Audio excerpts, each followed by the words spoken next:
दोस्तों, शंकराचार्य स्वामी अभिमुक्तेश्वरानंद पर घिनौने आरोप लगाने वाला ढोंगी हिस्ट्री शीटर बाबा आशुतोष महाराज आज अस्पताल में इलाज करवा रहा है।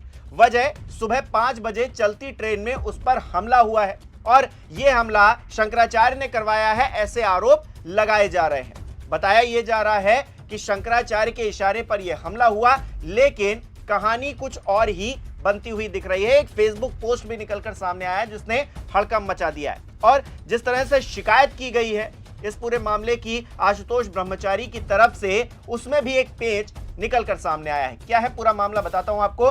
नमस्कार, मेरा नाम हिमांशु मिश्रा है, आप देख रहे हैं 4PM न्यूज नेटवर्क। सबसे पहले दोस्तों, हुआ क्या है ये जानिए। आज तक की एक खबर है, लिखा है चलती ट्रेन में आशुतोष महाराज पर धारदार हथियार से जानलेवा हमला, बाथरूम में बंद होकर बचाई जान।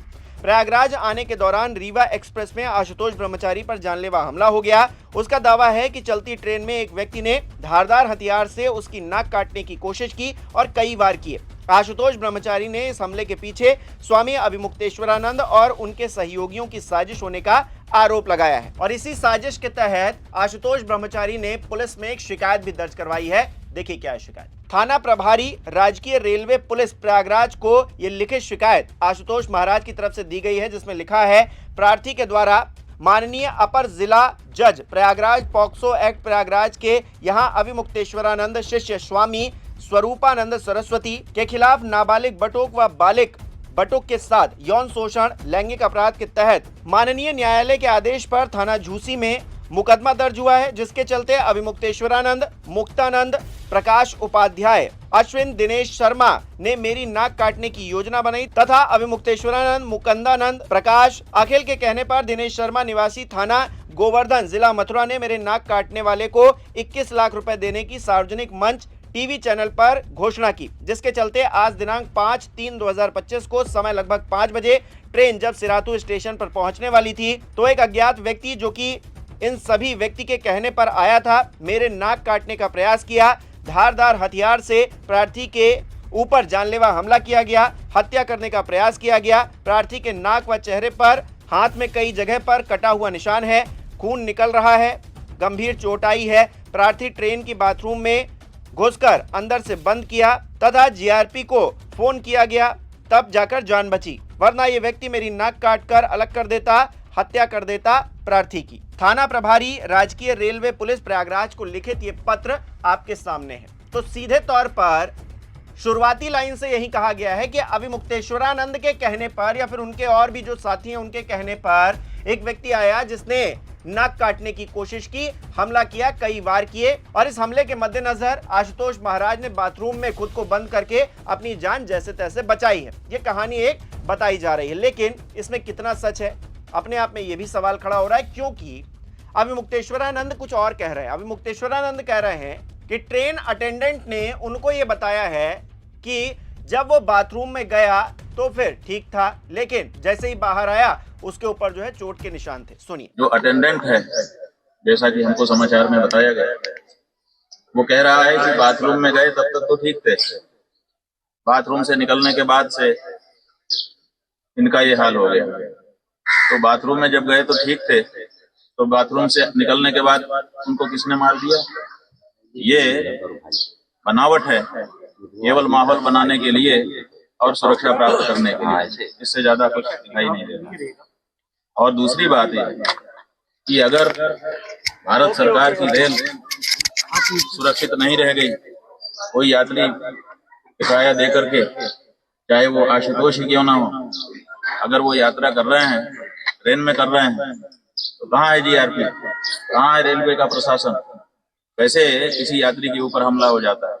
तो शंकराचार्य ने अपनी बात कही है, लेकिन इस पूरे मामले में एक और ट्विस्ट आया है। एक फेसबुक पोस्ट है जिसको लेकर चर्चा हो रही है। क्या है फेसबुक पोस्ट, देखिए। डॉक्टर स्वाति अघोरी लिख रही हैं, आशुतोष ब्रह्मचारी पर जो भी हमला हुआ है उसमें वो बच गया। भगौड़ा ट्रेन के शौचालय में घुस गया था, बोला था ना कि मेरे लोगों के हत्थे ना चढ़ जाना। अब ये जो डॉक्टर स्वाति अघोरी हैं, ये काल भैरव युवा वाहिनी के राष्ट्रीय अध्यक्ष खुद को बता रही हैं, गंगोत्री की सनातनी बेटी बता रही हैं खुद को, और ऐसे में ये पोस्ट कर रही हैं जिसको लेकर कहा यह जा रहा है कि कहीं ना कहीं इन्होंने ये जो हमला हुआ है ये इनकी तरफ से या फिर इनके लोगों की तरफ से किया गया है, इस बात को स्वीकारा है। तो ऐसे में ये बात तो पूरी तरीके से खारिज हो जाती है कि अभिमुक्तेश्वरानंद के इशारे पर या फिर उनके सहयोगियों के इशारे पर यह पूरी घटना कारित हुई है। दूसरी तरफ एक और बात आपको बताता हूं और वो बड़ी इंटरेस्टिंग बात है दोस्तों। आशुतोष ब्रह्मचारी को बड़ा शौक है सिक्योरिटी लेने का। अभी आपने देखा जो शंकराचार्य का पूरा विवाद हुआ उसमें वो कहता हुआ नजर आया कि उसको सिक्योरिटी दी जाए, उसकी जान को खतरा है। इसके बाद होली नहीं खेलने का उसने ऐलान किया, कहा कि मेरे पास सिक्योरिटी नहीं है, मैं होली कैसे खेलूंगा। और ये आज से नहीं है दोस्तों, ये बहुत पहले से चला आ रहा है। इस आदमी को सिक्योरिटी चाहिए, जैसे तैसे इसको सिक्योरिटी चाहिए और इसको लेकर इनके साथ जो लोग काम कर चुके हैं वो ये खुलासा कर रहे हैं कि उनसे भी ये पोस्ट करवाता था कि आशुतोष ब्रह्मचारी की जान को खतरा है, इसलिए उनको सिक्योरिटी दी जाए। यानी कि पूरे दलबल के साथ में ये चलना चाहता है। ये कोई बाबा नहीं है दोस्तों, इसकी हिस्ट्री शीट उठाकर देखिए, गैंगरेप जैसे आरोप है और ये व्यक्ति पुलिस की ही सिक्योरिटी में रहना चाहता है। सोचिए क्या कलयुग की माया है। ये एक ढोंगी बाबा, हिस्ट्री शीटर बाबा अब पुलिस की सिक्योरिटी में रहेगा, जबकि उसको पुलिस की सिक्योरिटी में जेल के अंदर रहना चाहिए, लेकिन वो खुली हवा में सांस लेना चाहता है सिक्योरिटी के बीच में। अभी तक तो सिक्योरिटी नहीं मिली है, लेकिन क्या अब मिल जाएगी, इस हमले के बाद मिल जाएगी, ये भी शक होने लगा है। मैं आपको एक पोस्ट दिखाता हूं। 14 जुलाई 2019 का ये पोस्ट है। बबीता शर्मा ये पोस्ट कर रही हैं नवीन द्विवेदी के साथ में मिलकर। क्या लिख रही हैं? माननीय अध्यक्ष जी की सुरक्षा की सुनवाई न होने डीजीपी को ज्ञापन दिया।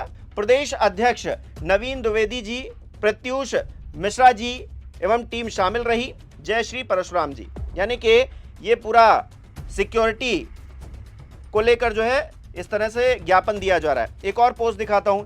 माननीय उप मुख्यमंत्री श्री ब्रजेश पाठक जी, शामली भाजपा नेताओं से बचाओ, अभी गाड़ी को बम से उड़वाया, कल मुझे ना उड़वा दे बम से।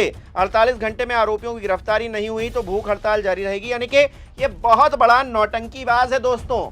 इसको सिर्फ पब्लिसिटी दिखती है, कैसे भी हो इसको बस लाइमलाइट में बने रहना है। लेकिन इसने कितने काले कांड कर रखे हैं और कानून हमारे देश का किस तरह से काम करता है उसकी ये मिसाल है दोस्तों। इतने गंभीर आरोप इसके ऊपर लगे हैं, जेल भी हो आया है, बावजूद इसके बाबा बना बैठा है और शंकराचार्य की छवि खराब करने की कोशिश कर रहा है। मैं बिल्कुल भी ये नहीं कह रहा हूं कि शंकराचार्य ने कुछ गलत किया है तो भी उनको छोड़ दिया जाए। शंकराचार्य ने गलत किया है तो कानूनी तौर पर उन पर भी एक्शन होना चाहिए, क्योंकि सवाल यहां पर बटुकों का है, छोटे छोटे बच्चों का है। और बड़ों का होता तब भी मैं कहता कि यहां पर जिसने भी गलत किया उसको सजा होनी चाहिए। लेकिन एक ऐसा व्यक्ति आरोप लगा रहा है, ऐसा ढोंग तमाशा मचा के रखा है इस प्रदेश के अंदर, इस देश के अंदर, और कोई कुछ नहीं कह रहा है, कोई कुछ देखने वाला नहीं, कोई कुछ सुनने वाला नहीं। उस तमाशे को हर कोई सहन कर रहा है। क्यों सहन कर रहा है भाई? दोस्तों, आज सत्ता की आंखों में आंखें डालकर पत्रकारिता करना मुश्किल हो गया है। हम पर मुकदमों से लेकर चैनल को बंद कराने तक का दबाव बनाया जा रहा है। मुश्किल दौर है, लेकिन हम हार नहीं मानेंगे। इसीलिए 4 PM को ज्यादा से ज्यादा ज्वाइन करें और स्वतंत्र पत्रकारिता को जिंदा रखने के लिए जितना हो सके हमारा आर्थिक सहयोग करें। उम्मीद है कि आपके सपोर्ट से ये जंग हम जीत कर रहेंगे। अगर आशुतोष ब्रह्मचारी इस तरह का ड्रामा अगर कर रहा है तो उस पर एक्शन होना चाहिए। इस पूरे मामले की निष्पक्ष जांच होनी चाहिए और जिस तरह का उसका पूर्ववर्ती व्यवहार रहा है या फिर पूर्ववर्ती जो है चीजें उसके साथ जुड़ी रही हैं, उसको क्या नजरअंदाज कर दिया जाएगा? अपने आप में बड़ा सवाल उठता है दोस्तों। और जिस तरह से ये शिकायती पत्र लिखा गया है, जिसमें शुरुआत से ही शंकराचार्य को दोषी बनाने की कोशिश की जा रही है और कहीं ना कहीं ये दिखाने की कोशिश की जा रही है कि वो सच के साथ में खड़ा है और इतने बड़े लोग उसको जो है टारगेट कर रहे हैं। अरे भाई, गजब का तमाशा है इस देश के अंदर, इस प्रदेश के अंदर मचा रखा है। और आशुतोष ब्रह्मचारी पर अगर हमला हुआ है और ये हमला जिसने भी करवाया है उसको तो सजा होनी चाहिए, और अगर ये पूर्व नियोजित कोई साजिश के तहत करवाया गया है तो फिर आशुतोष ब्रह्मचारी को भी कटघरे में खड़ा करना चाहिए। तमाशबीन नहीं बनना चाहिए किसी को भी। और इस प्रदेश में जो ये तमाशा चल रहा है, शंकराचार्य का विवाद जिस तरह से खड़ा किया जा रहा है, आप जानते ही हैं कि 11 मार्च को शंकराचार्य ने आह्वान कर दिया है धर्म युद्ध का लखनऊ आकर। तो फिर बहुत सारे लोगों की चूल्हे हिली पड़ी हैं और क्या इसी का नतीजा है कि इस तरह का ड्रामा चल रहा है, सियासी तौर पर माहौल बनाने की कोशिश की जा रही है?